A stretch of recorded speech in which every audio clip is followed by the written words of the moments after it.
रामकृष्ण हरी। माझे चिंतन पुष्प दिवस 3 अध्याय 3 दिनांक 27 जुलै 2025। ज्ञानेश्वरी अध्याय 3 ओवी क्रमांक 70। तो कर्मेंद्रिया कर्मी राहटता तो नेहमी परे तेथनिया उर्मी झाकोळेना। अर्थ, माऊली ज्ञानोबराया ओवीच्या माध्यमातून भक्ताचे चित्त स्थिर होते तेव्हा इंद्रिय आपोआप शांत होतात। उदाहरणार्थ, समुद्राला भरती आहुतीचा खेळ थांबल्यावर समुद्राला शांतता लाभते, तसेच भक्ताचे चित्त स्थिर झाल्यावर इंद्रियाची ओढ कमी होते। आपल्या मनाला जर आपण स्थिर केले तर बाह्य जगातील गोष्टीचा आपल्या मनावर फारसा परिणाम होत नाही। जेव्हा आपले चित्त स्थिर होते, मन शांत होते आणि एकाग्र होते तेव्हा इंद्रिय आपोआप शांत होतात, म्हणजेच त्यांची विषयाकडे असणारी ओढ कमी होते। जसा समुद्राला भरती आहुतीचा खेळ थांबल्यावर शांतता लाभते, तसेच आपले चित्त स्थिर झाल्यावर इंद्रियाची ओढ कमी होते।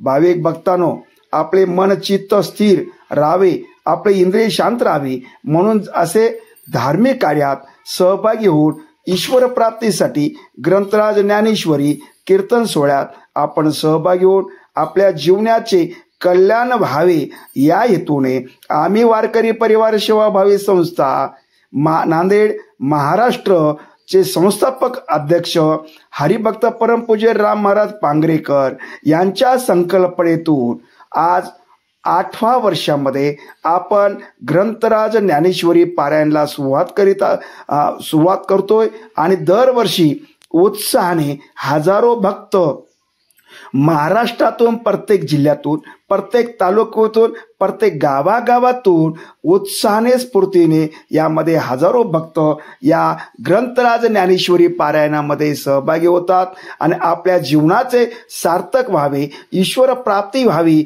म्हणून आपण सर्वांनी या अशा यज्ञ कार्यामध्ये सर्वांनी सहभागी व्हावे। आपले इंद्रिय आपल्या ताब्यात असावे यासाठी आपलं मन शांत, चित्त शांत आणि राहावे या हेतूने असे धार्मिक कार्यामध्ये आपण सहभागी व्हावे अशी मी आपणास विनंती करतो। आणि या ठिकाणी माझं आजचं पुष्प मी या ठिकाणी समाप्त करतो। कमी जास्त चूक झाल्यास मला उद्धार अंतकरणाने माफी करावी। मी जे काही बोललं असेल, चांगलं असेल ते माझ्या गुरु माऊलीचं आहे आणि जे काही माझं चुकलं असेल ते माझ्या अज्ञानपणाचं, म्हणून तुम्ही सर्वांनी माफ करावी। रामकृष्ण हरी।